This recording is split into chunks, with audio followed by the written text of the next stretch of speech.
The History of the Jesuits. Abbe Vladimir Guettée. Book 2. 1556 to 1572 AD. After the death of Ignatius, the order had 100 monasteries or colleges. More than 1,000 Jesuits were scattered throughout the world. Of these, there were only 35 professors, that is, members who really and permanently belonged to the order. Of the first companions of Ignatius, only 5 survived him, including Lainez, the most important of them. He was the founder of the order's most important collaborator, his advisor and closest confidant. However, he was not the one intended by Ignatius to take the place of general. With the consent of Ignatius, the fathers Poulenc, Madrid and Nadal were chosen as his vicars.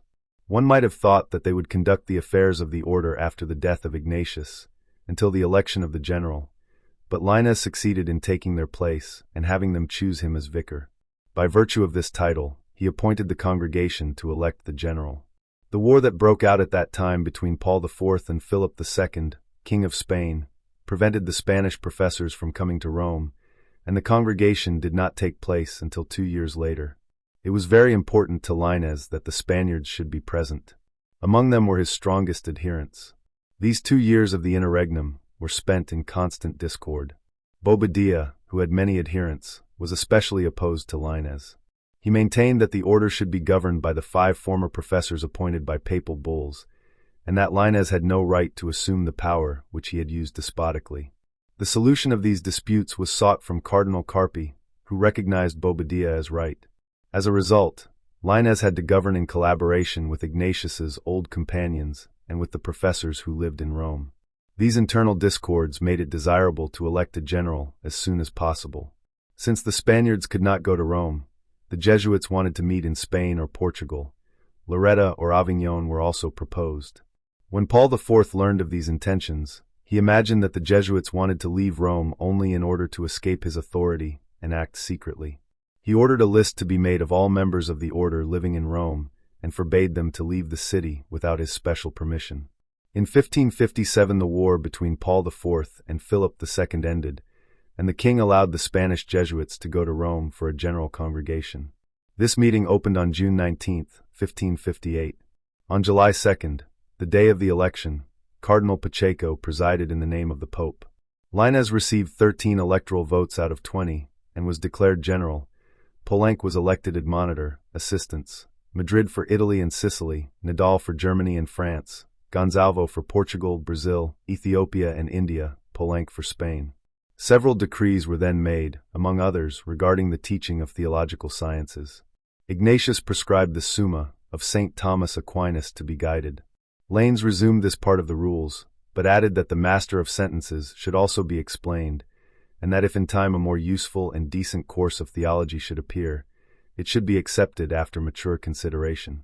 From the day of his accession to the papal throne, Paul IV had always treated the Jesuits with favor, although he was not deceived as to the defects of the order. He was particularly struck by the inconvenience of the lifelong election of the general, and he considered it impious that the Jesuits should not celebrate the divine service in their houses in common. He expressed his opinion to Lainez on his first visit with Salmeron. Paul IV wished that the general should be elected for a term of 3 years, as in many other orders.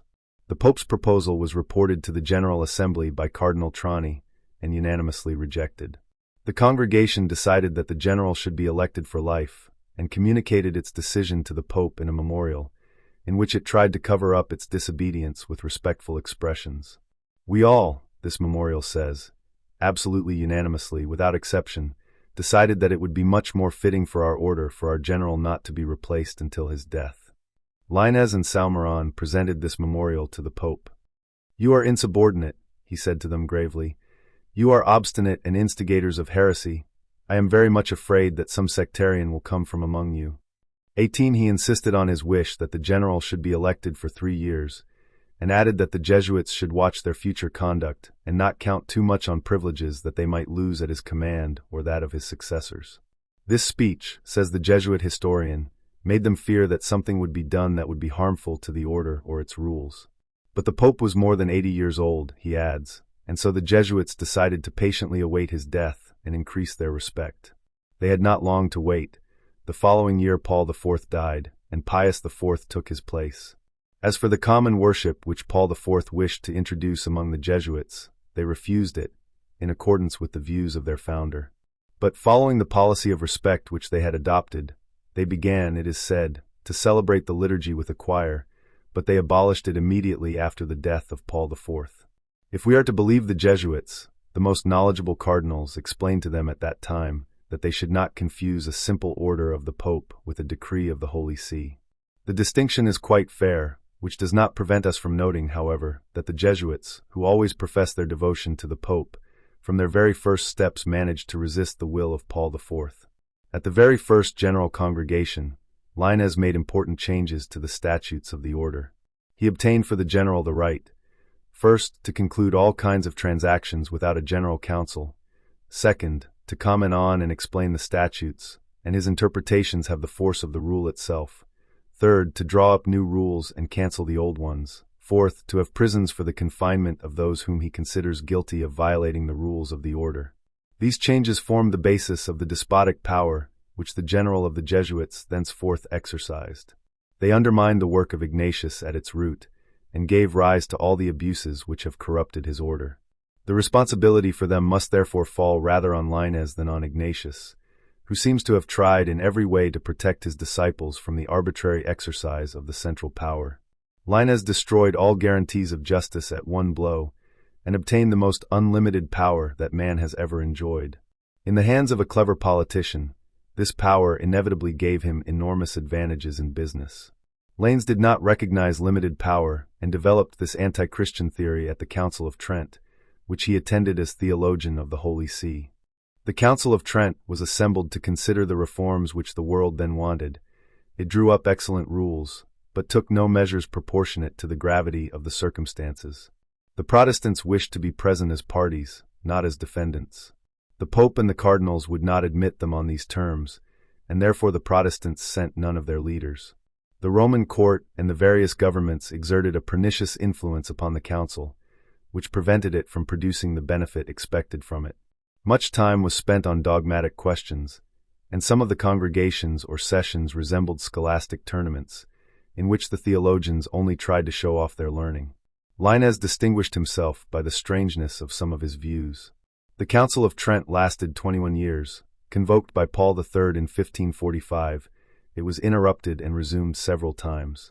Lainez took part in it with Salmeron from 1545. Two other Jesuits, Legat and Canisius, were sent by the Bishop of Augsburg. If we are to believe the historians of the order, nothing was done at the Council of Trent except on the advice of the Jesuits, who shone so brightly at all the dogmatic and disciplinary conferences that their light eclipsed all other theologians. Writers who treated the Jesuits without love, but also without hatred, do not attribute such a brilliant role to them, and give the theologians of the order only a very secondary importance, as is evident even from Pallavicini's history of the Council of Trent. At the first sessions of the council, Lainez considered it his duty to follow Ignatius's advice quite closely, to speak modestly, and not to insist on special opinions. But having become general of the order, he allowed himself the most absurd statements while present at the last sessions of the council. Before following his actions in this field, we must become acquainted with his efforts to establish his order in France. It seemed that, having met with the energetic resistance of the Parliament, the Bishop of Paris, the theological faculty, and the university, the Jesuits had calmed down. On the death of Henry III, their patron, Cardinal de Lorraine, acquired even greater influence at court than before. Francis too, then still a child, submitted completely to him. After 6 years of cautious silence, the Jesuits renewed their solicitations from Cardinal de Lorraine, who obtained for them new charters of February 12, 1559. The Parliament paid no attention to them.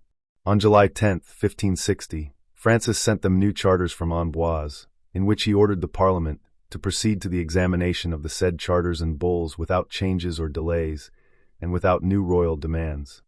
The Parliament considered these charters to be the fourth and final order, and therefore began to consider them, but first ordered that the charters granted, the bulls and the statutes of the pupils and the order of Jesus Christ be presented to the Bishop of Paris, so that, having heard his opinions, he could dispose of them as circumstances would indicate. This Bishop of Paris was still Eustace du Bellay. He decided to stop the visible opposition to the Jesuits and agreed to the verification of their charters, but set the following conditions. First, on the condition that the said brothers undertake to adopt another name, and not to be called members of the Order of Jesus or Jesuits. Second, that they have no right to draw up new statutes, nor to change or violate the existing statutes, which will be handed to them under the signature of the secretaries of the meeting in order to avoid disagreement. 3. That they may be examined and punished by their bishops without any exception.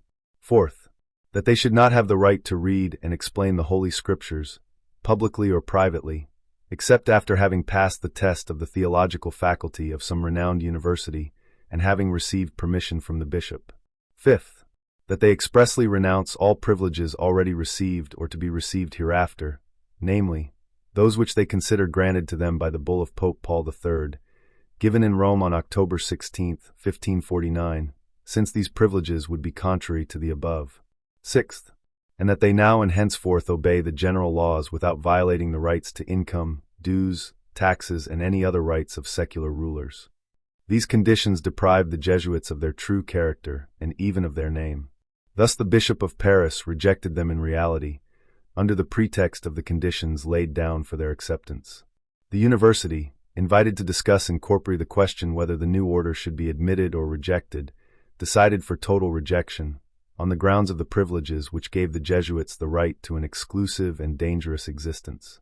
This decision was made in August 1560. On October 31 the king sent an order, followed by a private letter from the regent Catherine de' Medici on November 8. It said, "Having discussed in our privy council the reasons which induce our friend and loyal subject the Bishop of Paris, as well as the doctors of the Sorbonne, to oppose the confirmation of the bulls of the Order of Jesus, and having found in them nothing contrary or harmful to the holy decrees and concordats concluded between the Papal See and us, and taking into account that the monks, pupils, and priests of the said order have declared that they enter it on the condition that their privileges in no way violate the laws of our kingdom or the Gallican Church, we command you to proceed immediately to the confirmation of the aforementioned bulls, on condition that the limits of the law of the state are not transgressed." Du Mesnil and Bouchereau, the king's attorneys, brought these charters before the Parliament and consented to the ratification of the bulls and privileges, while reserving for themselves the right to ask the court to take measures, in case the charters should prove harmful or objectionable to the rights and privileges of the clergy, and also in view of the declaration of the monks, priests, and pupils of the said order that they do not intend, by virtue of their privileges, to harm either the royal laws or the privileges of the Church, or the concordats concluded by our most holy Father the Pope between his papal throne and the most gracious sovereign the King, or any other rights of bishoprics, parishes, etc. These conditions, as it seems, were extracted from the royal message of October 31. Francis II, who died on December 5 of the same year, was succeeded by Charles IX, under whom the influence of Cardinal de Lorraine increased still further. Catherine de' Medici granted him, to a certain extent, guardianship over the young king, contenting herself with secretly weaving a web of vast intrigue that was to destroy the rival houses of Lorraine and Montmorency, and to consolidate power in her hands. On February 22, 1561, the Lord of St. John came to the Parliament with letters of introduction, which stated in the name of the young king, that the said Lord was sent expressly to announce to the magistrate that His Majesty desires and demands the immediate confirmation of the letters patent relating to the admission of the Order of Jesus. Since His Majesty has become aware of the great annoyance of the aforementioned monks, and since the king has found that this order can only bring benefit to religion and Christianity, and great good to the whole state, the Queen Mother, in agreement with the Council, has sent the Lord of St. John to announce to the magistrate her last and unconditional will that the said order be admitted in Paris and throughout the kingdom. The Jesuits, it seems, were not discouraged. They demanded permission to settle not only in their hotel at Clermont, but throughout the state. This was due to the fact that they had acquired a new patron, Cardinal de Tournon, who had just granted them permission to establish a hostel in the city, after which it was named. In addition, Lainez sent to Paris a clever Jesuit, capable of extracting every possible benefit from the high patronage of Cardinals de Tournon and de Lorraine. This Jesuit was called Coegordin. Numerous charters from Francis II and Charles IX prove that Lainez was not mistaken about the abilities and merits of his representative. Coegordin even began to make a great noise about the parliamentary opposition, and the court took his great annoyance into account.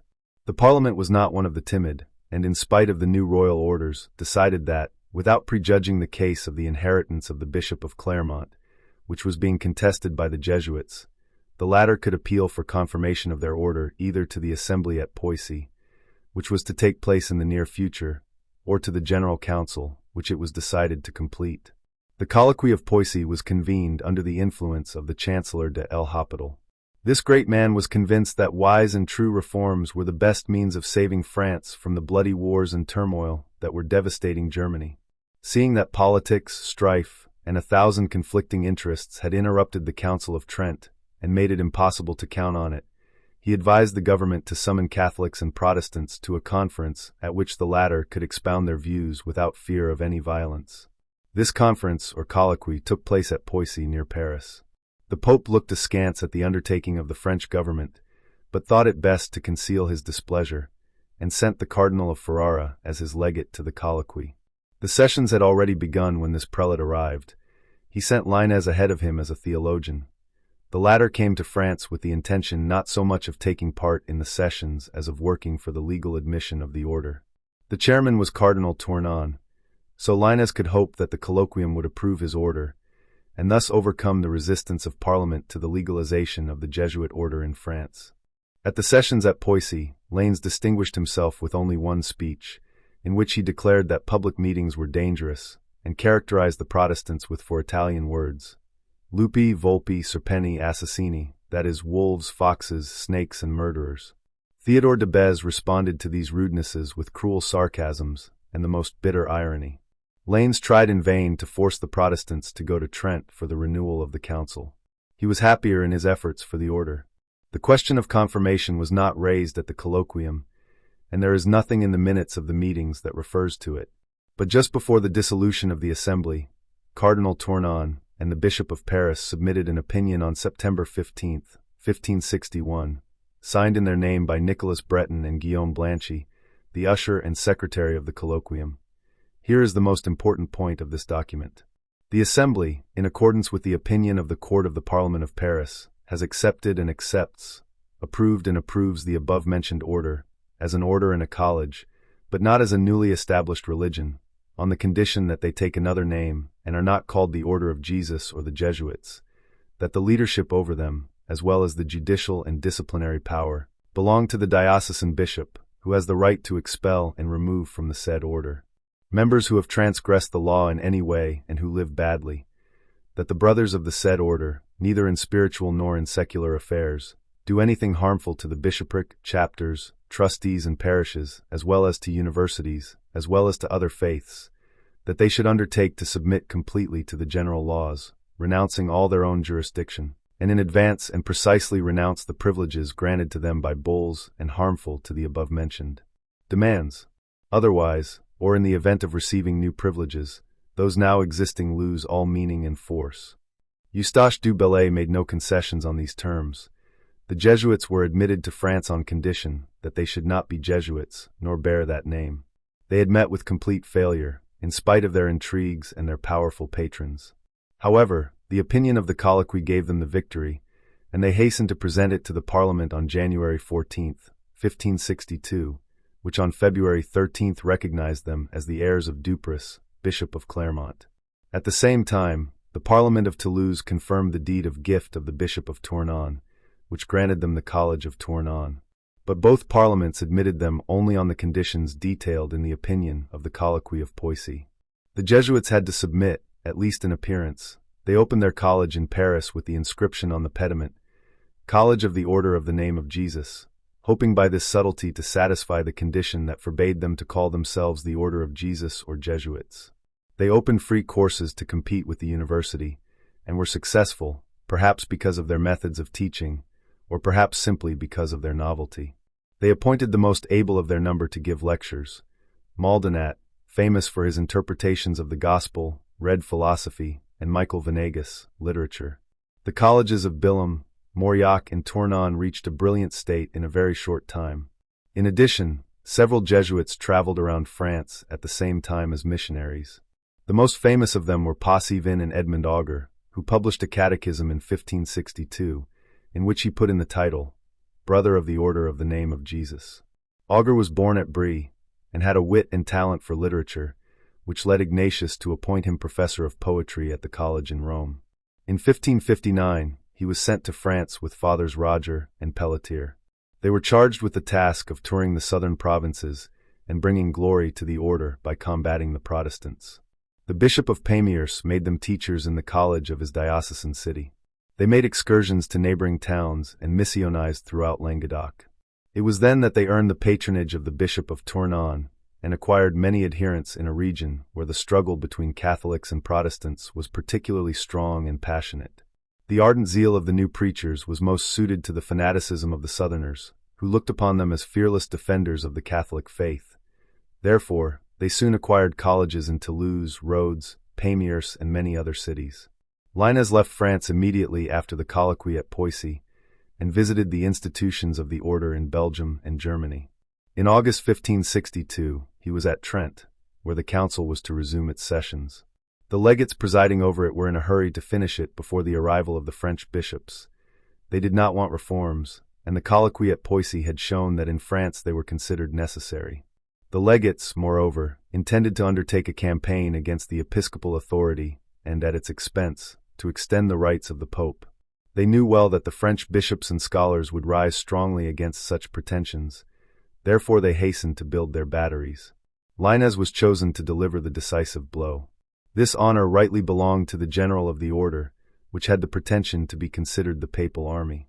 At the congregation of October 20th, Lainez demonstrated with great animation for more than 2 hours that the Pope is everything in the Church. Many, he said, have tried to dissuade me from expressing my opinion on this matter, lest I should be called a papal flatterer, but I consider myself obliged to defend the truth. The Lord, the judge of the living and the dead, is my witness that I speak according to my conscience. From the very beginning of the council, I have always expressed my convictions, and I intend to do the same in the future. Nothing will hinder me, since I demand nothing, expect nothing, and fear nothing. After this introduction, which might have been more truthful and modest, Lainez came to the point. This is his reasoning. Everything that comes from God constitutes divine right, and since Jesus Christ gave Peter and his successors full and unlimited power in the Church, the Pope also exercises it completely by divine right. Consequently, the bishops do not receive their power from God directly, but through the Pope, to whom it is given completely. Such an interpretation completely destroys the order established by Christ in the Church, destroys the episcopal dignity, and makes of the Pope a despot who has no need to be constrained by laws, since for him the only law is his own will, and who, therefore, has the right to rule with his infallible word over the minds of men, and can force them to recognize his supreme power over the whole world. Lainez did not hesitate to follow the consequences of his system, and maintained that the Pope was invested with the same authority as Jesus Christ himself had while on earth. He tried to support all the points of his speech with references to Holy Scripture. In spite of all the strained and inaccurate interpretations, he succeeded in constructing only a very miserable argument. However, it pleased the flatterers at the papal court, who praised Lainez's speech as a model of logic and learning.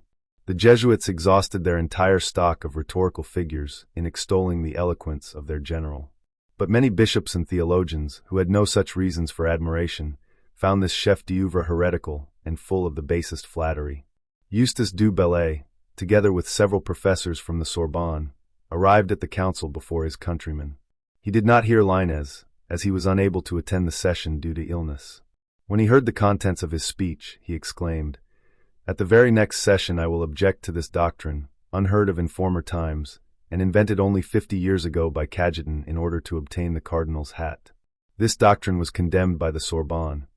This new theology transforms the kingdom of heaven into a secular tyranny, and makes of the Church, the spouse of Christ, a servant dishonored by the will of one man.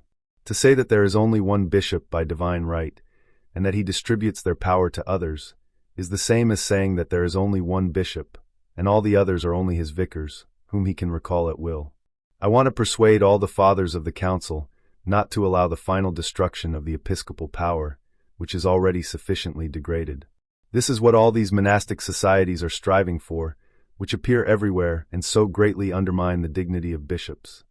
The bishops enjoyed their full power until 1050, when the orders of Cluny, Citeaux, and others appeared, which took a hostile attitude towards the episcopacy, and began to inflict heavy blows on it. The orders of mendicant monks, which appeared later, took into their hands almost all the power of the bishop, thanks to the privileges granted by the popes. Here is another order, born almost yesterday, which, according to the opinion of the University of Paris, consists of persons neither secular nor monastic, which seems to appear on purpose to introduce various innovations into the faith, to confuse the Church and destroy monasticism, and which now attempts to completely overthrow the episcopal power, making it unstable and attributing to it a human institution. Thus, it is more harmful than all its predecessors. Many bishops shared Du Bellai's opinion and prepared for a stubborn struggle with the general of the Jesuits. They expected French scholars from day to day. The envoys of Charles IX loudly declared that these deputies, immediately upon their arrival, would begin to fight against the Roman pretensions. The legates were frightened and hastened to propose the most serious questions for discussion at the assembly, in order to make them forget the unfortunate speech on which they had based their great expectations. But Lainez, not content with attributing to the Pope an exaggerated power, dared to defend before the whole council the abuses of the Roman court, which the popes themselves condemned but could not correct. He maintained that it was heresy to think that the Pope could not permit the violation of all laws, since he had the same power as Christ himself. He alone, said Lainez, can reform the Roman court, and the council has no power for this. The disciple is not greater than the teacher, and the slave is not greater than the master, he exclaimed. Thus, according to Lainez, the Church, assembled at the ecumenical council, is still the slave of the Pope, and all the bishops are nothing more than his disciples. Many, says Lainez, call abuses such things that, on closer examination, will seem necessary or at least useful. Those who wish to bring the Church back to the conditions in which it was in the time of the apostles do not know how to distinguish the times and their needs. Since the Church has become rich, it is outrageously absurd to assert that Providence has bestowed upon it riches, forbidding it to use them. Such a teaching was really convenient for excusing all kinds of abuses, and even all kinds of vices. Referring to the needs of the time and social position, everything that in the clergy contradicts the rules of the gospel, they look at the gospel as a book in whose teaching there is nothing positive, the truth of which is only relative and consistent with circumstances. At all times, spiritual dignitaries, greedy, ambitious, friends of luxury and vanity, always explained by circumstances everything in their lives that was inconsistent with the strict rules of the gospel. Regarding the annates, papal revenues, Lainez maintained that all clergy who enjoyed the property of the Church were bound by divine right to pay the Pope for it, just as parishioners were bound by the same divine right to pay tithes to the clergy. Finding nothing in the gospel to justify such a position, Lainez applied to the Church the laws drawn up for the Jewish clergy, and imagined that he had reasoned admirably. At least his reasoning pleased Rome, and Lainez desired nothing more. One would think that the interests of the order were dearer to him than the truth. It must be confessed that truth is often spat upon in this world, while flattery always achieves its goal. Out of flattery for the Roman court, Lainez tried to sanctify its vices and humiliate the bishops. For the same reason he maintained that the council should not establish rules by which bishops, on the basis of divine laws, are obliged to live among their flock. Most of the bishops of that time had rich abbeys, where they loved to reside, because there they could enjoy their enormous incomes in luxury and pleasure, without the cares and troubles of office. Others lived at court and shared the cares, pleasures, and very often the debauchery of the court nobles. The Roman court distributed episcopal seats to its friends as simple favors, and not as offices. Italians received dioceses in France and other countries without even knowing the local language. They sent suffragans in their place, who received the smallest share of the remuneration and bore all the duties. Lainez could not but know all the evils that arose from the absence of bishops from the diocese. Notwithstanding this, he hotly disputed the opinion of those who wished to oblige bishops to reside in the diocese. If such a law were established by divine right, the Roman court could not permit its non-observance, and would be deprived of the opportunity of satisfying those who expected its favors. This was, no doubt, the reason that led Lainez to speak out against the obligatory residence of bishops by divine right. A Parisian doctor, Hervé, could not conceal the indignation aroused in him by the conduct of Lainez in this matter. He wrote to the Jesuit Salmeron, in which he declared that, under the pretext of protecting the papal authority in the question of the residence of bishops, a formal decree of divine right was being violated, and that the Pope would lose in public opinion if he did not openly declare himself in favor of the observance of the law on which ecclesiastical reform largely depended. This reasoning was too lofty for Lainez, who had only one goal: to flatter the Pope and the Roman court, to strengthen the influence of his order, to make it stronger in the Church. The truth was nothing in his eyes. The usefulness of the order justified all his errors and his insincere flattery. We cannot pass over in silence the opinion on secret marriages expounded by Lainez before the Council of Trent. This strange theologian saw in marriage a simple coming together of the two sexes, without taking into account the religious and social consequences that it entails. Seeing in this act nothing but personal relations, he found a secret marriage, concluded without any guarantees in relation to society, both spiritual and secular, completely legal, and believed that the authorities had no right, in the name of society, to impose any conditions on it. The scholastic subtleties of Lainez cannot conceal the immorality and harmfulness of such a theory. We have already said that the general of the Jesuits was not so carried away by theological controversies as to forget his order. He not only tried to acquire new patrons for it by means of skillful concessions, but also achieved the inclusion of an indirect sanction of the order in the canons of the Council.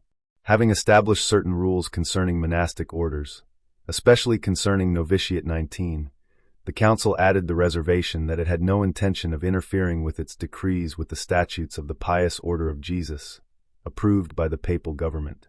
To obtain this praise, Lainez had recourse to the help of Cardinal Charles Borromeo, Archbishop of Milan. This holy archbishop enjoyed all the greater influence in the Church, since to his generally recognized virtues he added another.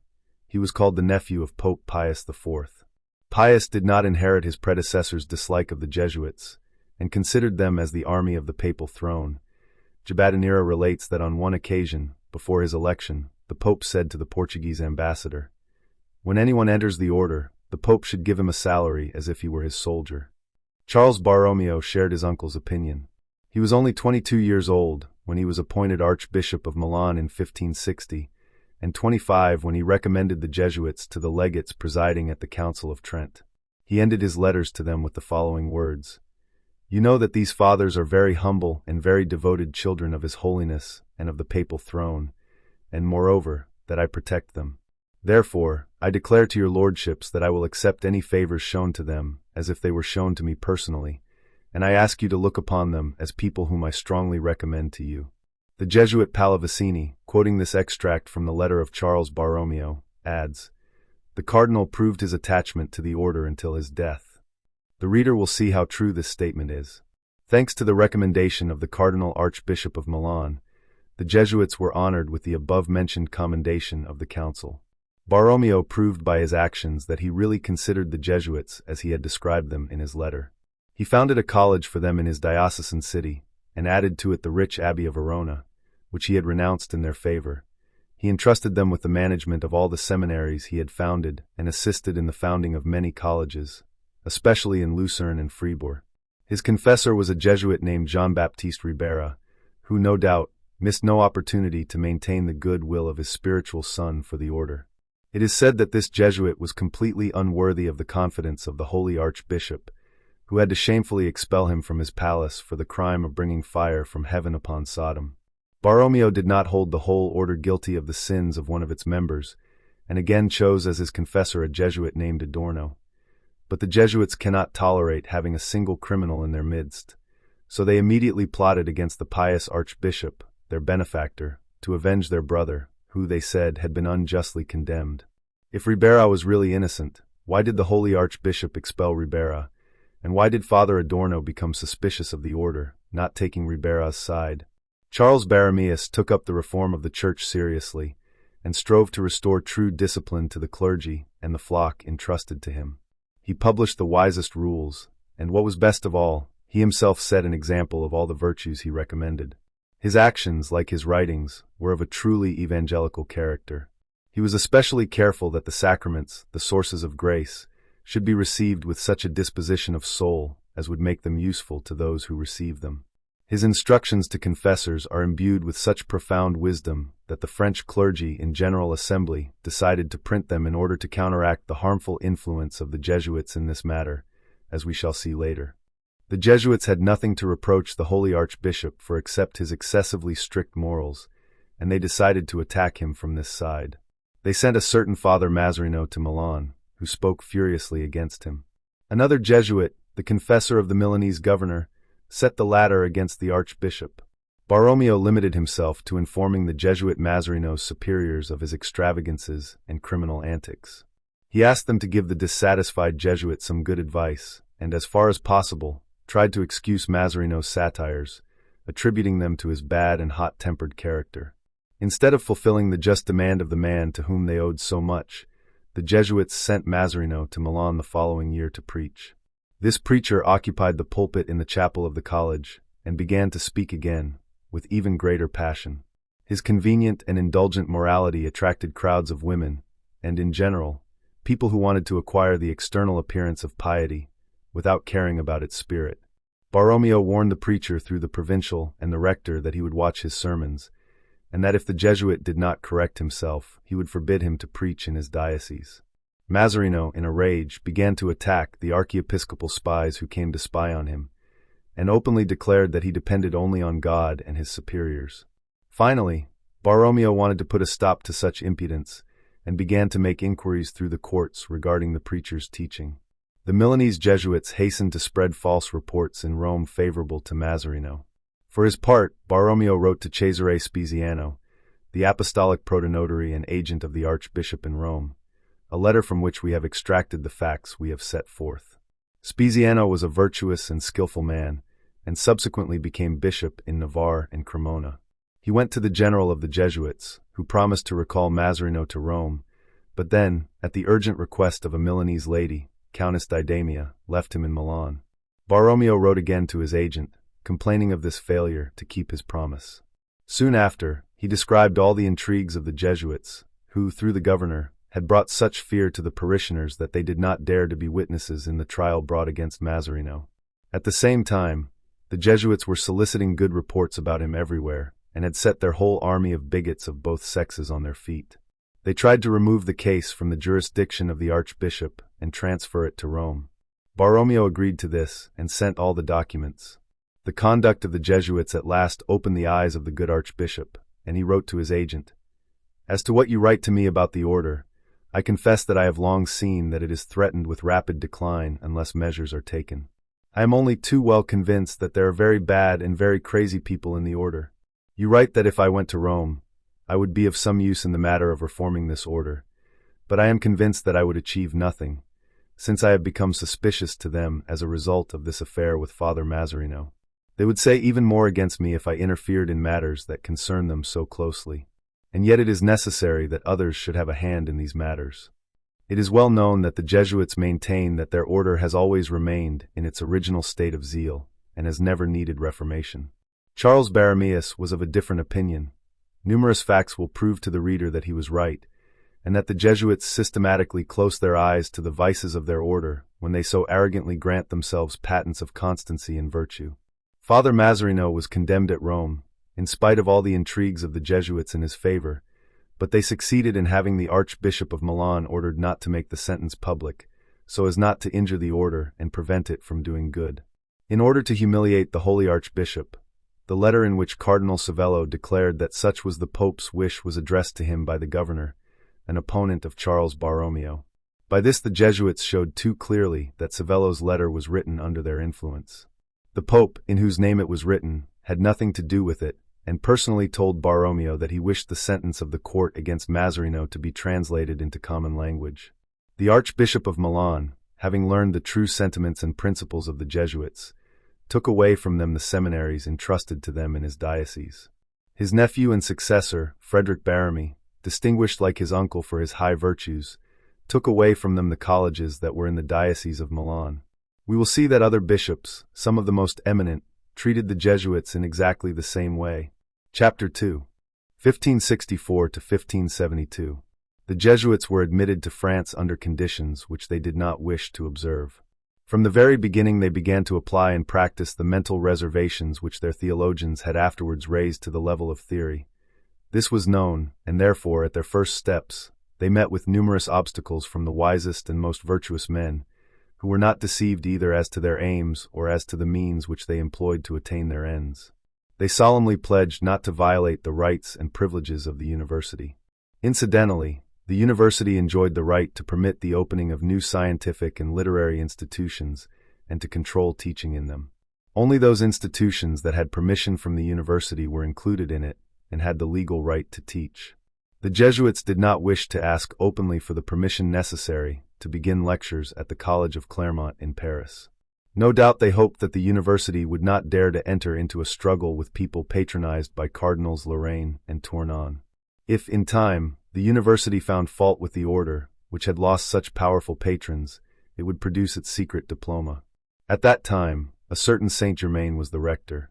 It is not known how they bribed him, but there is no doubt that he gave them the documents of admission without asking the permission of the university, which was obligatory, and in order to conceal, if possible, the forgery, he gave these papers to someone other than the next registrar to sign.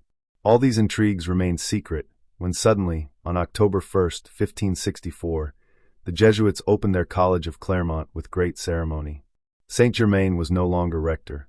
His successor, Jean Prévost, convened the university on October 8 and put to it a simple question. Should the Jesuits be admitted to the university? The answer was, they should not be admitted until they have presented their rights to the rector and the deputies, in view of the fact that the theological faculty finds that this institution very unlawfully violates the rights of all parish priests and the statutes of the university, and does not recognize any authority except its general, which shows that it is a very arrogant sect. On the basis of this decree, Jean Prévost forbade the Jesuits, all in general and each one separately, to give public lectures until they present diplomas and documents giving them the right to do so. The Jesuits did not dare to produce the forged papers of Saint Germain, which were of too recent origin. They addressed a very humble petition to the rector to be admitted to the university, without any claim to its dignity, and promised to respect, observe, and obey all its statutes, legal and honest, except the statutes of their order. The university discussed this petition. It was decided to subject the Jesuits to examination in the presence of the rector and the deputies appointed. This resolution was made on the 14th of February, 1565. On the 18th of the same month, the Jesuits presented themselves to the rector, in accordance with the summons they had received. Pons Cogordon was at their head. Here are the questions put to him and his answers. Rector, what are you, white clergy, black clergy, or monks? Jesuit, we are in France what the Parliament has called us, namely, the Society of the College called Clermont. Rector, what is it really, white clergy or monks? Jesuit, this assembly has no right to put this question to us. Rector, what are you, monks, black clergy or white? Jesuit, we have already answered several times that we are what the Parliament has said we are. We are not obliged to answer anything else. Rector, regarding your name there is no answer. Regarding the thing itself you do not wish to answer. The decree of Parliament forbids you to call yourself Jesuits, or the Order of the Name of Jesus. Jesuit, we do not stop at the question of the name. You can take us to court if we bear a name prohibited by Parliament. The university could not be satisfied with such answers and refused the Jesuits' petition. They then submitted a written petition to the rector. In the preface, they heaped praise on the university and declared themselves unworthy of the name of monks, and further stated that there was not a single monastic house of their order in France, and therefore they were only simple professors and students seeking the honor of being counted among the university. They were not monks in comparison with those who bore that name, but they were monks in comparison with the secular clergy. If the university accepted them, they would undertake to observe its statutes. The university replied in writing, setting out the various conditions that were imposed on the black clergy, or monks, and the secular clergy to be admitted to the university. It was therefore necessary to obtain a categorical answer from the Jesuits to the first part of the question, in order to know to what category they belonged and what conditions they had to fulfill in order to obtain the rights of teachers. On the one hand, says the university, the Jesuits are monks, since they take 3 monastic vows and, in addition, take a 4th, which makes them vassals of the Pope. On the other hand, the Parliament did not admit them as a monastic order, according to the decree of the Colloquium of Poissy. It even forced them to renounce the name of Order of Jesus.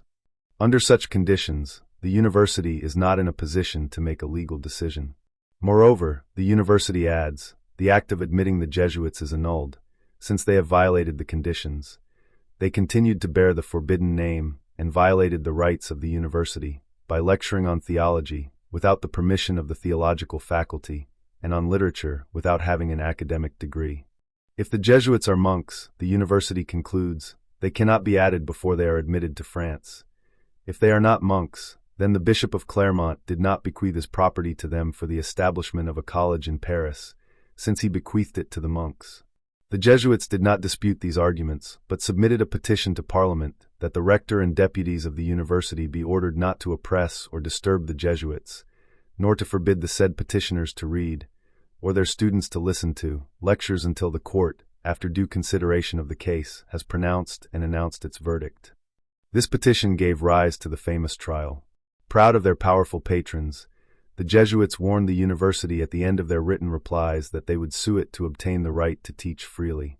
The university, not for the sake of the Jesuits, who were not terrible in themselves, but because of the cardinals of Tournon and Lorraine, considered it necessary to take the most serious measures to combat the influence of these people, and turned for advice to the famous legal adviser Charles Dumoulin, who enjoyed European fame and was, at that time, an oracle among lawyers.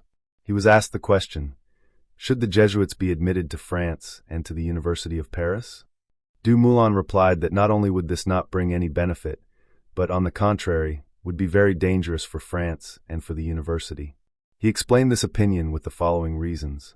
The Jesuits, he said, cannot found a new monastic order without violating the generally accepted law and the law established by the ecumenical councils, especially the Lateran, under Innocent III, a wise law, without which new sects would arise endlessly and new ways of robbing the Christian people would be invented.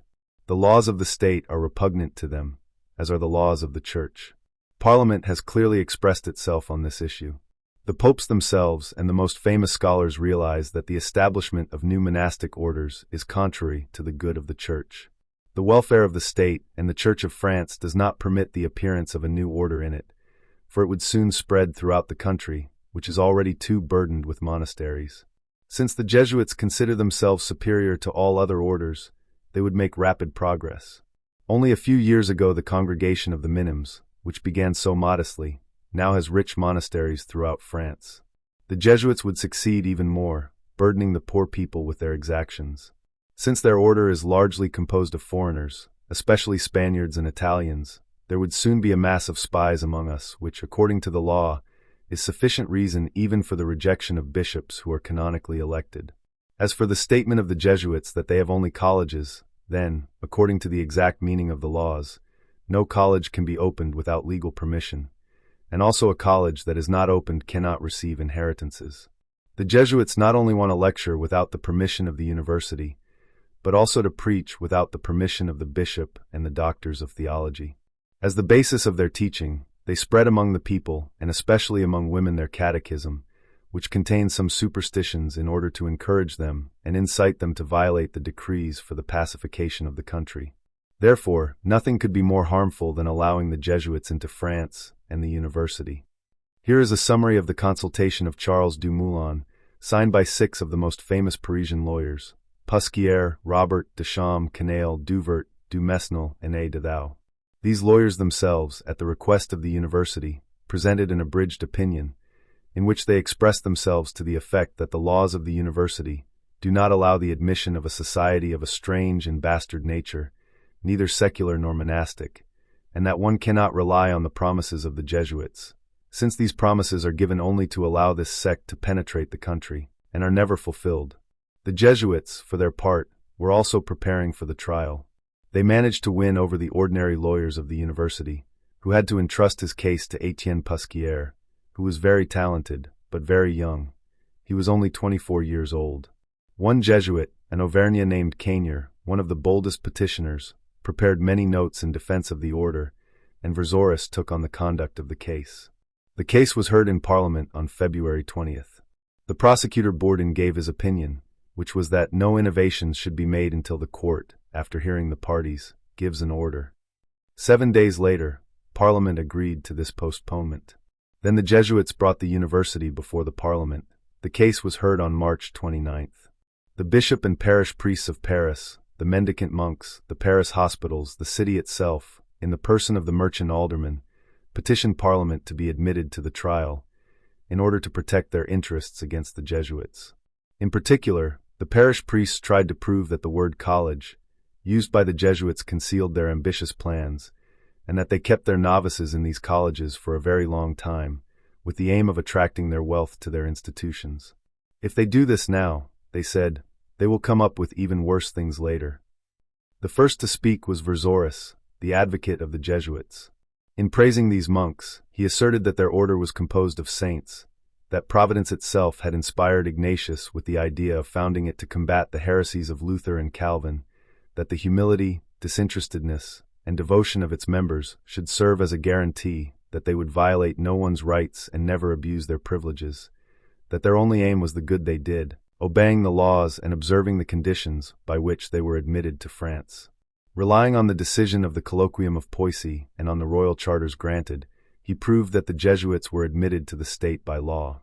He did not touch upon such precise rules of the university charter, and thus lost sight of a difficult and essential question, and he strongly attacked the notes and petitions submitted by Pusquier on the case under consideration.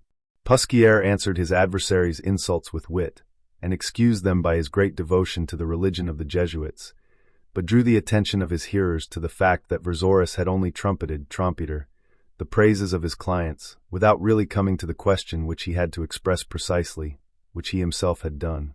He then presented the reverse side of Versoris's panegyric, showering the Jesuits with 1,000 sarcasms, and proving that their virtues were not such guarantees as Versoris had assured them.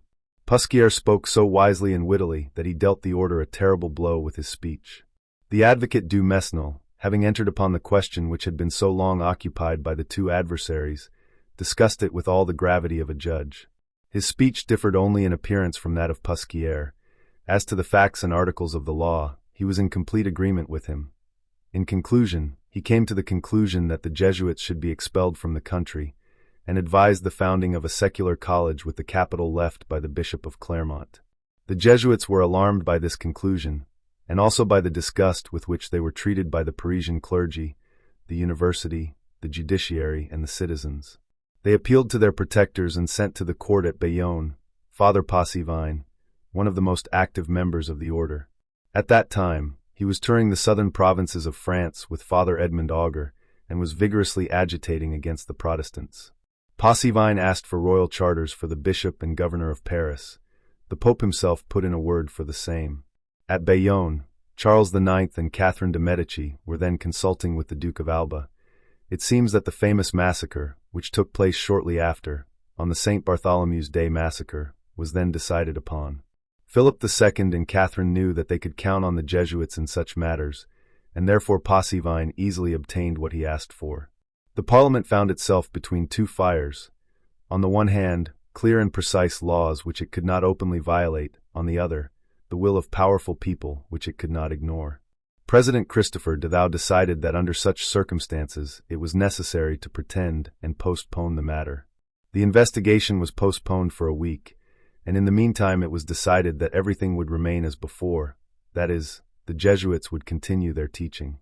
The Jesuits did not win the case, but they considered it necessary to refrain from various petitions and to use their temporary right as long as possible. And so it was. The matter was hushed up, thanks to the despotism of Catherine de' Medici. After the colloquy of Poissy, the Jesuits received the greater part of the inheritance bequeathed to them by Guillaume Duprez. In 1568, they claimed the rest as heirs. The Parliament decided that the remainder of the inheritance should be given to a third party. Dissatisfied with this decision, the Jesuits took up the case again, which was considered in Parliament in April 1569.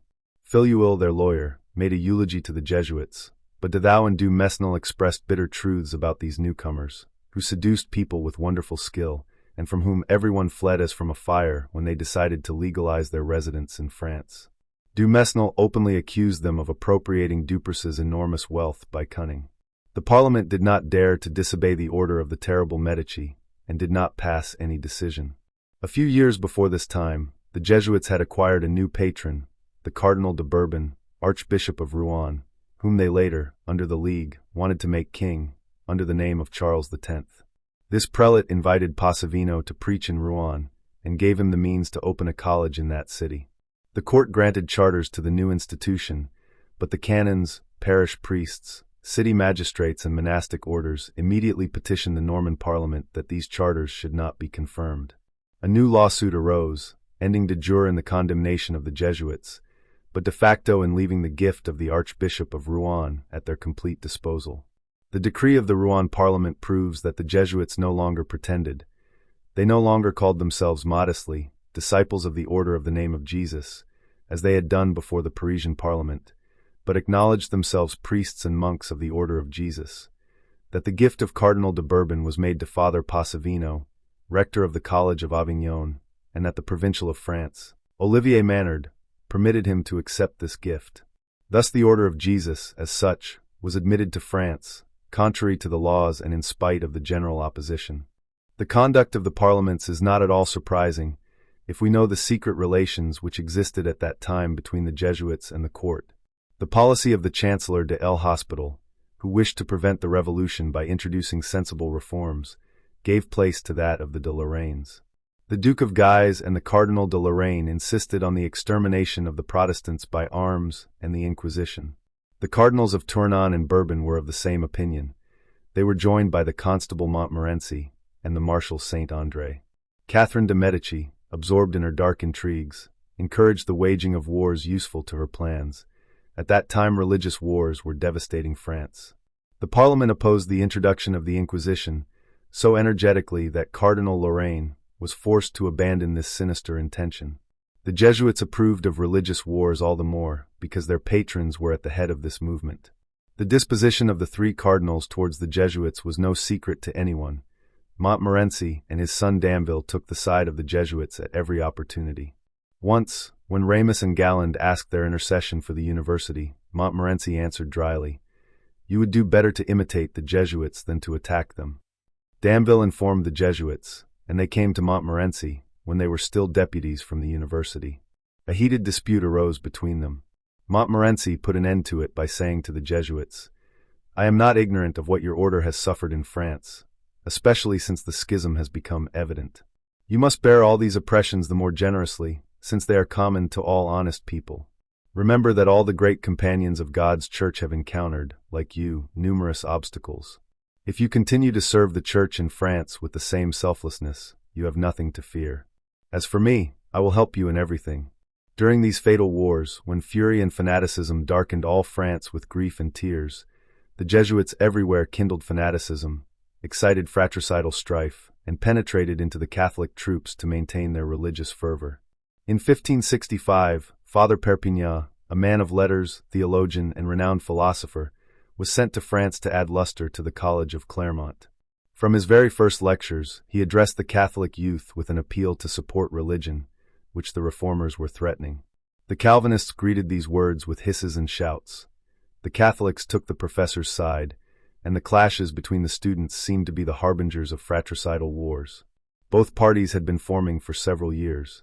The real motive for the enthusiasm of their leaders was not so much religion as politics and ambition. Both sides wanted to win the king over to them in order to give their plans an appearance of legitimacy. There were two plots to seize him. Condé on the one hand, Guise and Montmorency on the other, were preparing for a surprise attack. Catherine de' Medici secretly favored Condé because he was weaker. Guise and Montmorency suddenly appeared at Fontainebleau, where the court was. The king was with them. Condé and his followers were declared rebels, and the first religious war began. The Jesuits played a role in these court intrigues. Olivier Manard, a provincial of France, declared that he had discovered a plot by the Calvinists to burn Paris. They were supposed to have intended to seize the city during the fire, and Condé was to seize the king. At the same time, Edmond Auger discovered a Calvinist conspiracy in Lyons, 1567. This Jesuit, who had a lively and captivating eloquence, traveled around France, inciting Catholics against Protestants. He was made Provincial of Guyenne. This title gave him an excuse for frequent tours of the southern provinces. Hatred between Catholics and Protestants was a source of discord. War was raging everywhere. France was a battlefield. In every city, in every town, there were battles, or rather massacres. People did not retreat before the most outrageous cruelties. Instead of preaching peace and mercy, instead of reminding us of the great duties of Christianity, Auger usually chose as a theme for his speeches that which, under the given circumstances, could most strongly affect the imagination of his listeners. He managed to gain the respect of the Duke of Anjou, the brother of Charles IX, who had ascended the throne under the name of Henry III. Henry of Anjou was placed at the head of the Catholics to convince the people that the Protestants were rebelling against the king and the church. In 1569, the Battle of Jarnac took place, in which Condé died. Edmund Auger himself, armed Henry of Anjou, was with him during the battle, putting into practice what he taught in his books. The previous year, he published the work, Teacher of the Art of War to a Christian Prince to Begin and Finish a Good War by Defeating All the Enemies of the State and the Church. In this book, he openly declares that the best way to convince heretics is to exterminate them. Father Passivin actively assisted Auger, both by preaching and by writing. His book, entitled The Christian Soldier, is nothing other than a call to violence against heretics. In the eyes of the Jesuits, every soldier who fought against heretics was a hero, and every soldier who died in this struggle was a martyr. The slightest mercy was a crime. All those, Auger wrote to the inhabitants of Toulouse, who will be secretive or malicious in this matter, whether military men or judges, will never see the face of God unless the misfortunes that have occurred through their fault are remedied. For the shepherds who, with intent or through negligence, lock up the wolves, with the sheep, under the pretext that the wolves will soften and change their character, are responsible to their master for the murders that will be committed among the poor and innocent lambs. Thus, according to the Jesuits, it was as difficult to tame Protestants as it was to tame wolves. It was the duty of all authorities to hunt them down and exterminate them, just as a shepherd hunts and kills wolves to protect his flock. The Toulousians followed Father Auger's advice and killed over 5,000 Protestants in a few months. Auger's printed letter was widely distributed, under the strange title of Spiritual Sugar. Passivino went to Rome in 1569. A rumor was spread that he was going there to take his fourth vow. But at Avignon, where he was rector, it was said that he had received a secret commission to solicit the restoration of the inquisitorial tortures. At that time, Pius V was pope, having been an inquisitor before his election. The rumors about Passivino's mission contained nothing extraordinary. Everyone knew that the Pope was a very ardent opponent of the enemies of the Church, and was resolutely in favor of the trial and methods of the Inquisition. It was known that Cardinal Lorraine, an avowed friend of the Jesuits, was thinking of introducing the Inquisition into France. It might be expected that this institution would begin its work from Avignon, which belonged to the papal throne. In Avignon there were still preserved the prisons built by the terrible tribunal during the residence of the popes in that city. The curious gazed with horror at the terrible dungeons where the prisoners were kept, and the halls where tortures and mysterious trials took place. Therefore, the mere rumor of the return of the Inquisition made the whole city tremble. The people rushed into the halls of the Senate, with loud cries demanding the destruction of the Jesuit college and the death of its leaders. The judges were indecisive. The people rushed at the college and began to besiege it, but calmed down when the court pronounced a sentence by which everything done in favor of the Jesuits was destroyed and their property was confiscated. When the rebellion was suppressed, Cardinal d'Armagnac, the papal legate, convened the Senate and opened the session under his chairmanship. Father Auger appeared, praised Passivino, and denied the rumor that he had gone to Rome to ask for the return of the Inquisition. The Senate revoked the decision taken during the riots. Soon after, Passivino returned to Avignon, and Pius V, by 4 letters of September 11th, testified that the Jesuits had made no attempt to restore the Inquisition. They were too clever to ask for it directly. They knew well that it was impossible to speak of this tribunal in France without raising a storm, but they were nevertheless its supporters.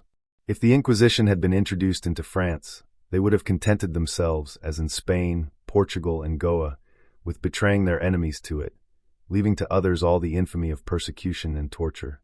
It may be supposed that Passivine kindled the warlike ardor of Pius V against the Protestants. In the same year, 1569, the Pope sent a military detachment to France to take part in the crusade against the Huguenots. Besides, he permitted the French court to sell a part of the ecclesiastical estates for the extermination of the Protestants or Huguenots. The papal soldiers fought together with the French at Montancourt. Auger again began to travel round France, delivering speeches at Bordeaux and Metz. At the same time, Louis Coudray preached at Aachen, Hannibal Coudray at Aux, Passivine at Tours, Paris, Rouen, Dieppe, Besançon. Maldenat left the see of the College of Clermont and went with 5 other Jesuits to preach at Poitiers. Niort Saint-Maxent, the provincial Olivier Manard preached in Verdun. He took possession of children, acting on their young imagination and turning them into missionaries. He drew up lists for them and divided the different quarters of the city among them. At last, in 1571, Francis Borgia arrived in France, replacing Lainez as general of the order. With him came the Pope's nephew, Cardinal Alexandrini. Pius V knew of the intention of the French court to marry Charles IX's sister, Margaret of Valois, to the young King of Navarre, later Henry IV. Henry was a Protestant. Such a marriage frightened the Pope. Catherine de' Medici tried to explain to him that this marriage was simply a trap. This cunning and cruel woman had achieved her old goal, and one by one, she destroyed the most powerful families. During the religious wars, those who were suspicious to Catherine disappeared. The time had come to put an end to the Protestants.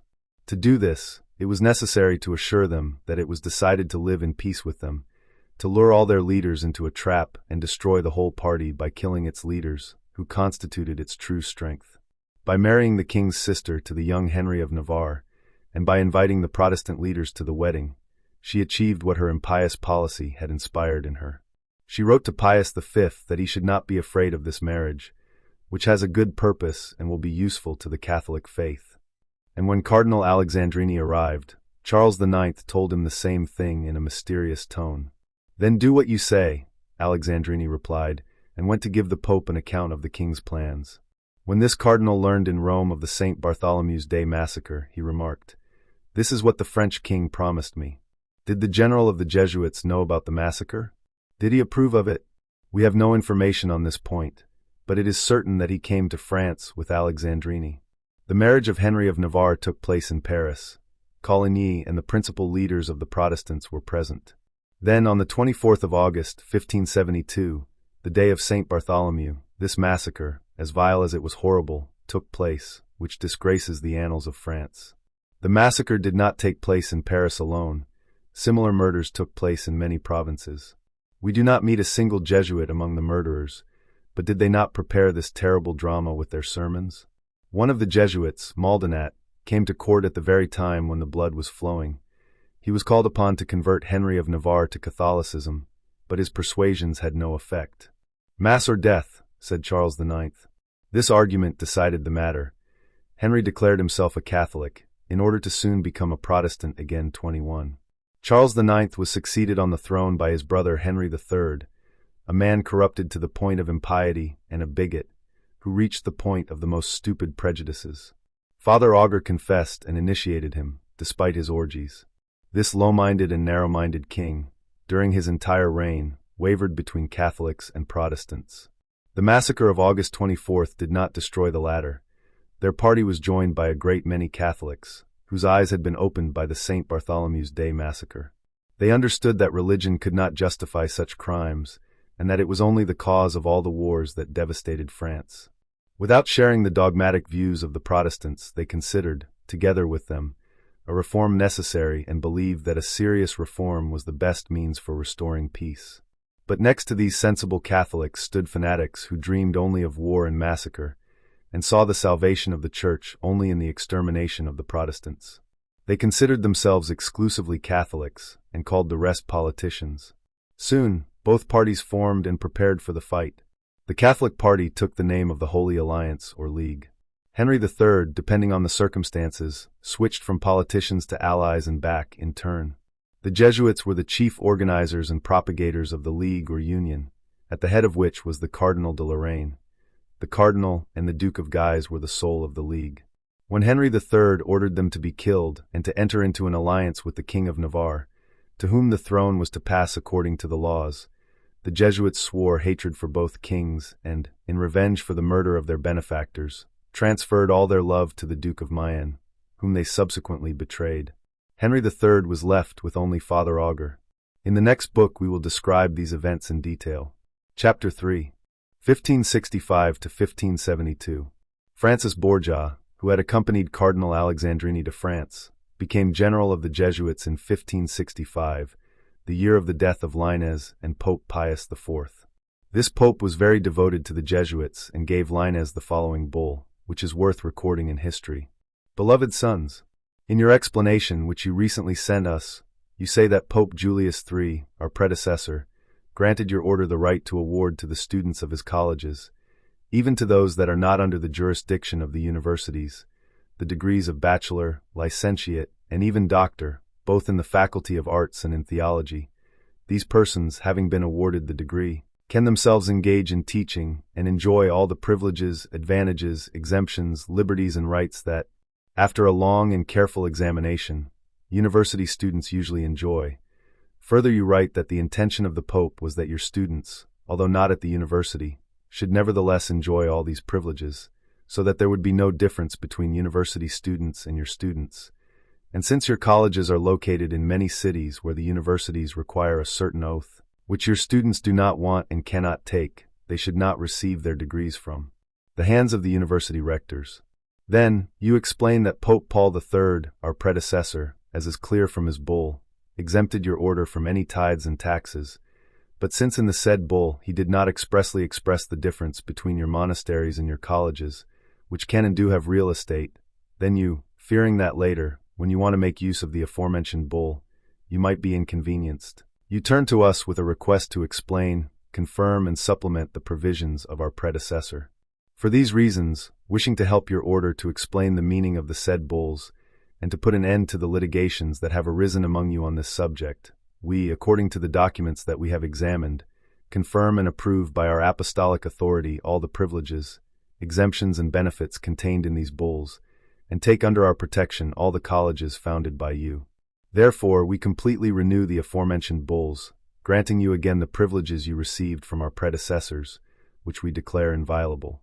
For your greater security, we free you and your whole order, your houses, novitiates, and colleges, in whatever country they may be, now and for the future, as well as yourselves, your capitals and incomes, both from spiritual and from secular property. In a word, everything that may now and in the future belong to you, from all tithes to the state, the church, and even to our papal treasury, from all taxes, in the form of donations, even for waging war against the Turks and defending the fatherland, from all taxes levied by the emperor, princes, dukes, and other rulers, even if they made taxes with the reservation, subject or not subject. Thus we free for all time from all duties and taxes your whole order, your houses, colleges, rents, incomes, and goods, which we permit you not to declare to anyone.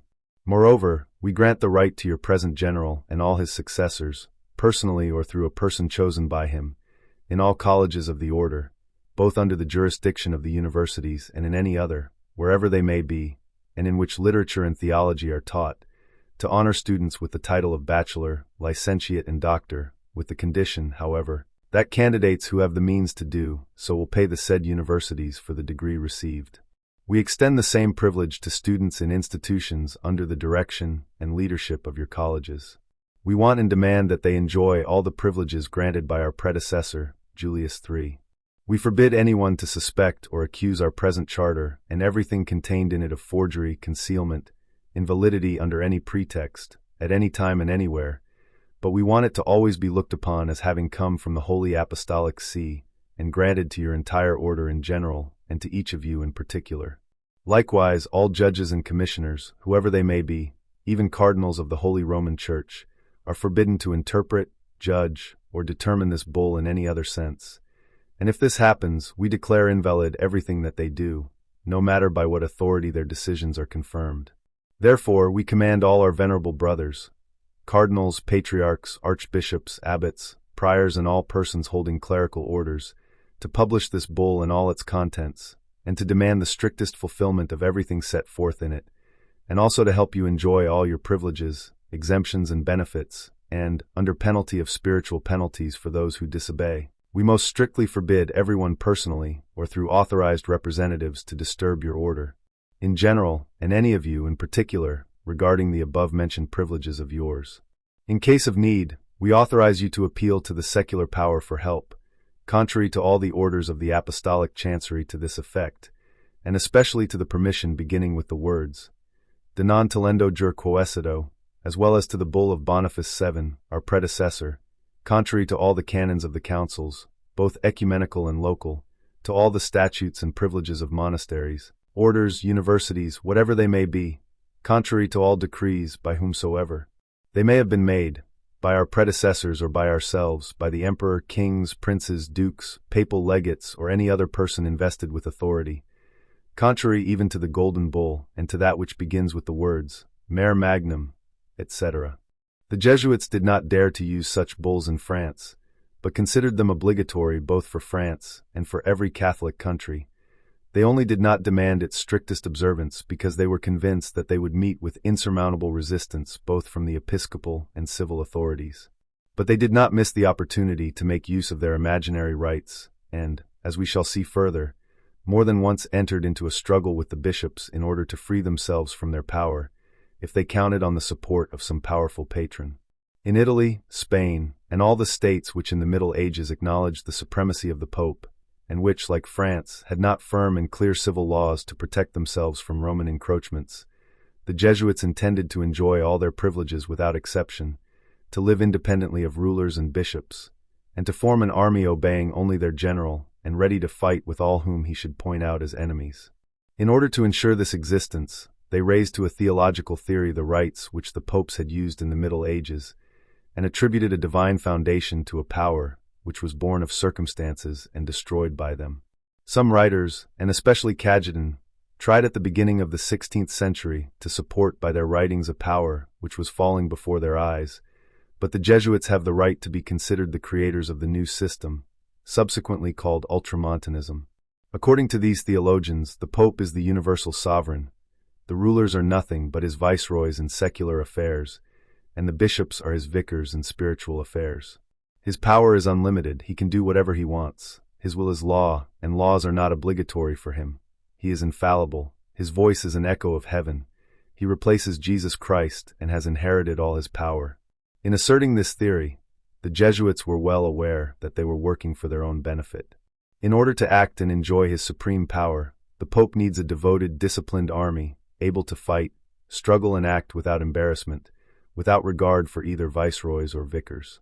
Only their order could provide such an army. By acting only through them, the Pope became dependent on them. The general of the order becomes a black Pope, who will always be able to control the white Pope and, if necessary, force him to renounce his ideas in favor of the ideas of his leader. This is how the Jesuits became all-powerful in Rome, and their general more than once became the true head of the Church. If we consider the facts of the history of the Jesuits, we cannot doubt that this was precisely their object in supporting the strange theory of papal absolutism. There is also another conviction, namely, that the Jesuits did not defend this theory because they considered it true. We shall see that in certain cases they did not care at all about the papal authority, and respected it less than those whom they called heretics. They wanted to attribute to the Pope unlimited power in order to dispose of it at their own will, and to use it for the good of their order. When the interests of the order and the papal authority mutually interfered, the authority had to disappear and the interests of the order prevailed. Numerous facts will confirm what we have said. We already know that the Jesuits fought against their benefactor Charles Borromeo and despised the power of this nephew of Pius IV. At the same time, they tyrannized in Spain, under the protection of the hypocritical Philip II. Charles V was not particularly devoted to the Jesuits. Bobadilla, who accompanied the army sent by Charles V against the Protestants and was present at the Battle of Mulberg, spoke out against him when he ceased hostilities by his truce. The Jesuit wanted a war to the death, and he tried to stir up the Catholics. Tired of state affairs, Charles V retired to Spain, to the monastery of San Just. He was visited there by Francis Borgia, who ended by entering the order and becoming its general. Francis Borgia bore a name disgraced in the annals of the Church, but the Jesuits closed their eyes to the impiety of Alexander VI and saw in their new member only a rich prince with strong connections, who could be useful to the order, especially in Spain. Invited by Charles V to San Just, Borgia praised the order to him and disposed him in favor of the Jesuits. Charles V approved the order and thus acquired new patrons for it, since, although he had retired from the world, the old emperor had great influence at the court of Philip II, his successor in Spain. Philip himself was guided by the advice of Francis Borgia. He appreciated the policy of the Order of Jesus better than anyone else, for it was his own policy. Certain indirect accusations against the Jesuits had only aroused slight suspicions in this man, who by nature was inclined to see enemies everywhere. Therefore, during his reign, the order expanded, Colleges were founded in Toledo, Ocana, Montella, Palencia, Segovia, Belmar, and Madrid. The University of Alcala became an auxiliary institution of the Jesuits, as one of their last apologists put it. 34 doctors of this university were included in the lists of the order since 1558. In Portugal, the order remained powerful as before. Francis Borja was an oracle at the court there. The Jesuit González de Camara was entrusted with the education of the young King Sebastian, the successor of John III. This sovereign had done much harm to Portugal and was the cause of the fall of his dynasty. The Cardinal Infante Don Henry was especially anxious for the appointment of González. At first Don Henry was hostile to the Jesuits, but later he was completely subordinated to the influence of Leon Henriquez, his confessor, so that Don Henry blindly followed his advice. Michael de Torres also took advantage of his influence with the Queen Regent, being her confessor. The result of all these intrigues was the appointment of González as tutor of the young king. The regent did not like the Jesuits. They took their revenge by heaping troubles upon her and making her so disgusted with court life that she resolved to retire to a convent, and it was only at the urgent entreaties of the Lisbon Senate and the most important bishops, especially of the Archbishop of Braga, Don Bartolomeu, that she postponed her intention for a time. But, wearied by the incessant struggle, the Queen retired from affairs in 1562 and gave the regency to Don Henry, a devoted friend of the Jesuits, who governed the state in his name until 1568. Then, having no further need of Don Henry, they temporarily removed him in order to seize the young king and keep him under the yoke of their order. During this unfortunate reign, the Jesuits were most concerned about themselves. They forced the king to grant them complete freedom to trade in grain and cattle, and the right of pasture without the obligation to observe the laws. Both decrees granting them these privileges were issued in 1559. On January 15, 1560, a new decree was issued allowing their students to receive academic degrees from the universities free of charge, without taking any oath. By the same decree, these students were considered to have received academic degrees even if the universities refused them. In the same year, an edict was issued stating that all Jesuits who had received academic degrees anywhere and in any way were considered to have received their degrees from the University of Coimbra. We have already said that academic degrees from the universities gave the right to clerical positions. On August 13, 1561, a new decree was issued, by virtue of which no student had the right to enter the University of Coimbra without a certificate from the College of Arts, maintained by the Jesuits. We could point out many orders received by the Jesuits to dominate the professors and attract students. It would be boring to talk about each of them. Suffice it to say that the Jesuits took advantage of their position to seize all the advantages, to enrich themselves and to harm everyone they did not like. They also issued many ridiculous laws in the name of the king, such as the law regarding how each person should spend his money and what food he could serve at his table. They wanted to turn Portugal into a novitiate of their order. They carried their intrigues to the point of baseness to prevent the king from contracting a marriage that would injure their influence. They put unrealistic plans into his head and forced him to fight the Moors in Africa. Since he had no money, they obtained subsidies from the Pope from the clergy and involved the king in a war that was ruinous and disastrous for Portugal. In order to justify all their errors, they attributed them to the ardent and stubborn character of their pupil and his passion for battle, and thus blackened the memory of the king over whom they dominated.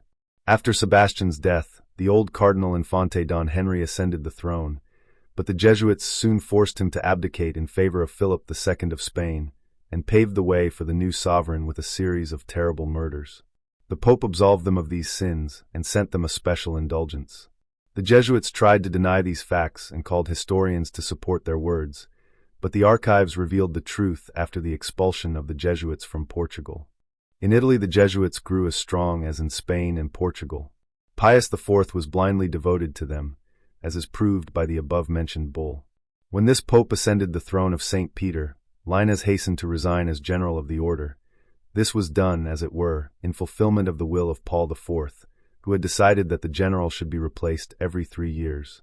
Lainez risked nothing by taking this step, since he knew that Pius IV held completely different views from his predecessor. And in fact, the Pope decided that the general should be chosen for life, and all the provincials consulted by Lainez expressed themselves in the same sense. Pius IV, devoted to the order, defended it against the Patriarch of Venice, John Trevisani, who had decided to expel it from the regions of the Republic. Trevisani accused the Jesuits of trying to become confessors to all the wives of senators in order to find out all the family secrets through them. The Senate met to discuss the matter, and one of the members made a report against the Jesuits. The Jesuits, he said, interfere in many private and even state affairs. They use the most honorable and holy things to corrupt ladies. Not content with very long conversations in the confessional, they force them to come to them for consultations.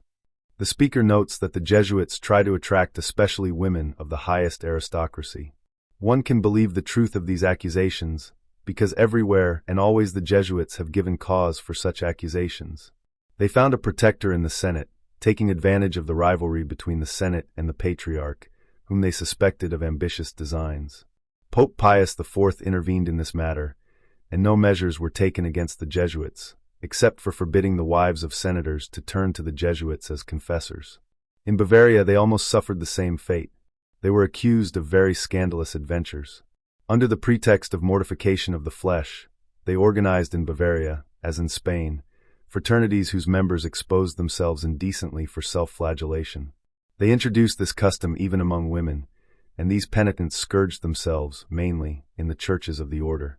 In Spain, the Council of Salamanca issued an edict in 1565 prohibiting this custom, contrary to chastity, and the Jesuits escaped formal condemnation only thanks to the intervention of Philip II.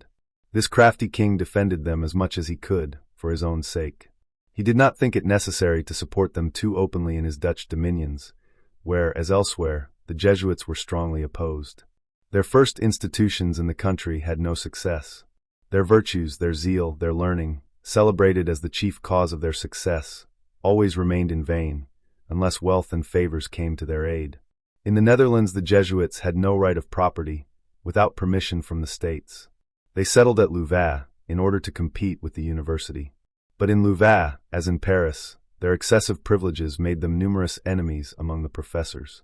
At last such powerful patrons as Margaret of Austria, who governed the Netherlands for Philip II, the Duke of Feria, the Marquis of Berg, and the Prince Bishop of Liege, obtained from the states of Brabant a dispensation, without which every gift was of no use. The states followed the example of Paris. They summoned the city parish priests and demanded from them a reasoned opinion on the Jesuit order. Having read the bulls, the priests declared that it was dangerous for the country to accept the order. The Marquis of Berg threatened the states with supreme power. Then they adopted a middle solution. The Jesuits were admitted, but on the condition that they not have a college in Louvain and renounce their privileges. To these conditions, Philip II added the following special clause: they have no right to perform any priestly duties without the knowledge, consent and permission of both local priests and bishops and other superiors. The Jesuits agreed to all these conditions and did not observe a single one of them, which had already become a custom in their order. They made their way into Savoy in a terrible way. The Duke of Savoy, Emmanuel, offered them the Savoy colleges, but the Jesuits agreed to accept them only on condition that these colleges were provided for. This was an insurmountable difficulty for the Duke, who was not rich. He decided to impose a tax on his subjects. The Jesuits rejected this method and proposed another, quicker one: to kill the Protestants, confiscate their property, and distribute it to the colleges. The Pope intervened, advised the same thing, and even gave money to start the war. The struggle was terrible. Some of the Protestants withdrew to Switzerland, others entered the battle, and Savoy experienced all the horrors of fratricidal war. The Jesuit Passavino, the emissary of the order to all the European courts, was among the Catholics and was present at the massacre of the Savoy Protestants. He was authorized by the Duke and Francis Bacco, the papal nuncio. The Duke had to suffer a setback and was forced to make peace with those whose property the Jesuits coveted. However, the College of Mandovia was founded and provided for. In the northern states the Jesuits followed the same course of action. Under the pretext of zealous persecution of heresies, they interfered in all political affairs and earned the most bitter reproaches. Stanislav Prodowski's letter to Passavino contains facts proving that in Poland, as in Portugal, the interference of the Jesuits in political affairs brought about various misfortunes and disasters. Canisius, sent by the Pope to the Petrakovsky Diet, convinced the weak King Sigismund to take severe measures against the Protestants. This timid and indecisive, but honest king believed that prudent reforms were the best means of depriving Protestantism of its charm and strength. The Jesuits were of a different opinion. In their opinion, a fight to the death was necessary. They took possession of Sigismund's weak mind. His confessor was Alphonse de Carrillo. Stanislav Przewalski attributes the disasters and wars that devastated Poland to the bad advice of this Jesuit. After the death of Sigismund, the Jesuits forced the poor Duke of Anjou, the spiritual son of Father Auger, to be elected King of Poland, and who subsequently ascended the French throne under the name of Henry III. In 1565, Sigismund legalized the existence of the order in his dominions. Canisius, sent that year by the Pope to the courts of northern Germany, looked after not only the affairs entrusted to him, but also the interests of the order. The title of papal nuncio removed all obstacles from his path. Pius V retained the title of nuncio for him and sent him to Augsburg for the Diet of 1566. Two other Jesuits, Nadel and Ledesma, accompanied him. They wanted, together with the legate Colmondon, to force the Emperor Maximilian to speak out openly against the Protestants. Despairing of this, they forced all religious squabbles to be put aside, and the imperial electors, Catholics and Protestants, agreed on one desire: to supply Maximilian with the necessary means for waging war against the Turks, who threatened Europe. After leaving Augsburg, these three Jesuits went their separate ways and founded several colleges in the north, mainly in Olmütz, Würzburg and Vilna. The Catholic rulers thought to protect their lands from Protestantism by attracting the Jesuits. Under Emperor Ferdinand I, the Jesuits achieved great success. This sovereign had complete confidence in Father Canisius, who was called the Austrian dog in Germany, alluding to his name.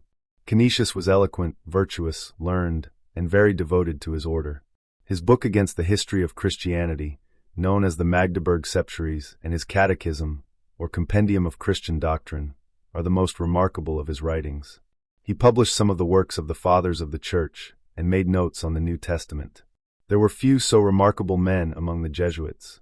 He died at Fribourg in 1597. He was the first German provincial. When Pius V, a Dominican, ascended the papal throne, a rumor was spread in Rome that he wanted to destroy the Jesuits, and this was rejoiced at, which clearly proves that the Jesuits were not loved in Rome. To refute this rumor, Pius V was forced to make some kind of demonstration in favor of these monks. On the day of his elevation to the papacy, during his usual walk, he stopped before their monastery of the professors. He commissioned Salmeron and Taulet to preach sermons to the cardinals in turn, and entrusted various commissions and literary works to some other Jesuits. Although the rumor that was spread was exaggerated, nevertheless the Pope considered it necessary to reform the order. He, like Paul IV, was struck by the indifference of the Jesuits to the services of the Church. Their monasteries were always silent. Never, even on the greatest feasts, were they filled with sacred hymns. Under the pretext that a Jesuit was not a monk, but a knight, always with a lance in his hand, the Jesuits claimed that they could not join the rest of the Christian community in participating in celebrations, sometimes sad, sometimes joyful, according to the events in the life of Christ that were remembered. Pius V, like many others, found this pretext empty. If the Jesuits, sent to various missions, were exempted like other monks from the common worship, this was understandable, but the fact that in their monasteries, where they always went in large numbers, the worship was not celebrated, even, so to speak, despised, was an oddity in the bosom of the Church, to say the least, which required reform. Pius V, like Paul IV, failed, having encountered the obstinacy of the Jesuits, who, however, always boasted of their greatest obedience to the head of the Church. They drew up a note in which they argued that there were enough other orders in the Church that celebrated Mass, and that the purpose of their little army was to be constantly armed, ready to fly wherever religion and the needs of the Christian Republic called them. Just as the military orders were exempted from divine service when it was necessary to fight the enemies of the Church, so the Jesuit order, a spiritual order, should be exempted from it, for it must be constantly ready for battle. Francis Borgia and Poulenc presented this note to Pius V. Their reasoning did not convince the Pope. "It is necessary," he replied, "that you should think a little of your own spiritual needs. Otherwise you will be like chimney sweeps who, while cleaning their chimneys, become covered with soot." The two Jesuits stood firm and defended their ground step by step. Pius V stood for principle. Francis Borgia and Poulenc only agreed that the service should be celebrated in the houses of the professors, and that only two fathers should be obliged to attend it. Two Jesuits reading their breviary was the only concession made by the order to Pius V and to the sacred rule of common prayer, which Jesus Christ had insisted on so much. Francis subsequently asked the Pope to retract this concession, and Pius V, having really achieved nothing, rescinded his miserable regulation. This Pope found another serious defect in the organization of the order. We have already said that it consisted of various categories of members who belonged to the order only in appearance, and that only the professors of the four vows were real Jesuits. Pius V understood how wrong such an organization was. He wanted all members of the order who received the priesthood to become real members and take all four vows. On this point, as on the question of common worship, the Jesuits offered the strongest resistance. Pius V expressed his will in the most formal manner, and on May 16, 1567, Cardinal Alciate transmitted the papal order to the Jesuits. They evaded it and did not change their rules in any way. They tried to obtain from Pius V some public testimony in their favor, but this holy pope constantly evaded this, and always seemed preoccupied with the fear that the Jesuits would do much harm to the Church. 22. Francis Borgia, a Jesuit who was later canonized, resisted the Pope's orders. Meanwhile, he knew very well that the constant campaigns of the Jesuits, who interfered in all political intrigues, had extinguished the spirit of true piety in many minds. He himself admitted this. In one of his letters, he said that the order already knew from experience that studies, even purely literary ones, were for him a cause of pride and ambition. Instead of resisting Pius, Francis Borgia should have gladly seized upon the means indicated by the Pope to awaken in the Jesuits more zeal for God and less attachment to worldly affairs. During his tenure as general, the order made new conquests in America. The Brazilian mission, founded under Linus, grew. Azevedo, who had been there in 1566 as an auditor, established a college at Rio de Janeiro and a novitiate at San Salvador. Then in 1569, he returned to Europe for new reinforcements and left with 72 Jesuits. On the way, the ship St. James, on which he was separated from the rest of the fleet by a storm and captured by the famous pirate Jacques Choury. The crew, incited by Azevedo, decided to offer resistance and were partly killed. Azevedo and his comrades were killed. The rest of the flotilla was attacked by another French corsair, Capdeville, a Calvinist like Choury. When the Portuguese admiral was killed, the flotilla surrendered. Capdeville ordered the Jesuits to be killed, so that of all the new recruits of Azevedo, only Brother Sanchez remained, who acted as a cook. The cruel massacre carried out by Choury and Capdeville aroused general indignation. True, the Jesuits waged a bitter struggle against the Protestants in Europe. They set the European sovereigns against them and inflamed popular fanaticism. They called for arms to exterminate them, but still the corsairs' terrible reprisal did not find approval. The murdered Jesuits were unarmed, and therefore, to kill them so mercilessly was base. A year after this tragic event, 1571, Father Tolosa went to Brazil with 13 Jesuits. Among them were brave men, of whom Father Joseph Anqueta distinguished himself most, having traveled, like a true apostle, through the wildest countries of South America to convert the savages to Christianity. In 1566 the Jesuits penetrated into Florida, following the Spaniards.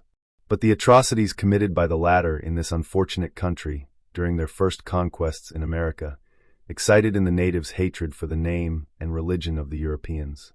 The Jesuits who dared to land in Florida were killed.